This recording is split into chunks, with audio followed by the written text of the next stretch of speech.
Hello అండి, ఈరోజు వీడియోలో వెజిటేబుల్ సలాడ్ ఎలా తయారు చేసుకోవాలో చూద్దాము.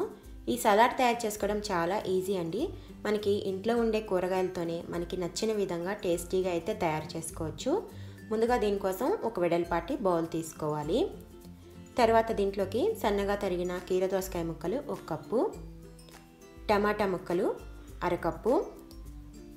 నాటు టమాటాలు తీసుకునే పని అయితే అందులో ఉండే గింజలు తీసి వేసుకోవాలండి. తర్వాత క్యారెట్ ముక్కలు 1/2 కప్పు.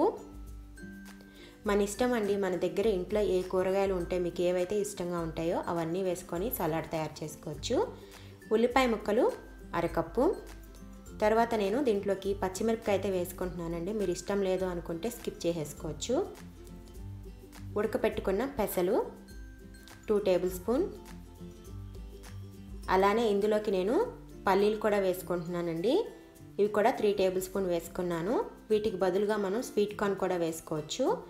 ఇది మస్టర్డ్ ఆయిల్ అండి. ఇది కొంచెం వేసుకోవటం వల్ల సలాడ్ అయితే మరింత టేస్టీగా ఉంటుంది.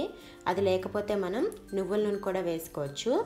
తర్వాత black pepper powder 1/2 tablespoon, రుచికి సరిపడినంత ఉప్పు, కొంచెం కొత్తిమీర వేసుకొని తర్వాత లెమన్ జ్యూస్ 1/2 టేబుల్ స్పూన్ వేసుకోవాలి.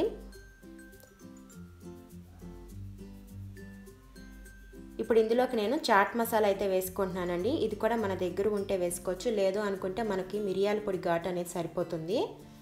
ఇప్పుడు ఇవన్నీ కూడా ఒకసారి బాగా కలుపుకొని టోస్ట్ చేసుకుంటే మనకి ఎంతో టేస్టీగా ఉండే వెజిటేబుల్ సలాడ్ అయితే రెడీ అయిపోతుందండి. చూసారు కదా, మన ఇంట్లో ఉండే వాటితో మనం ఎలా తయారు చేసుకోవాలో. మరి ఈ రెసిపీ మీకు నచ్చినట్లయితే లైక్ చేయండి. మరిన్ని మంచి రెసిపీస్ కోసం మా ఛానల్ని సబ్స్క్రైబ్ చేసుకోవటం మర్చిపోమాకండి. Thank you.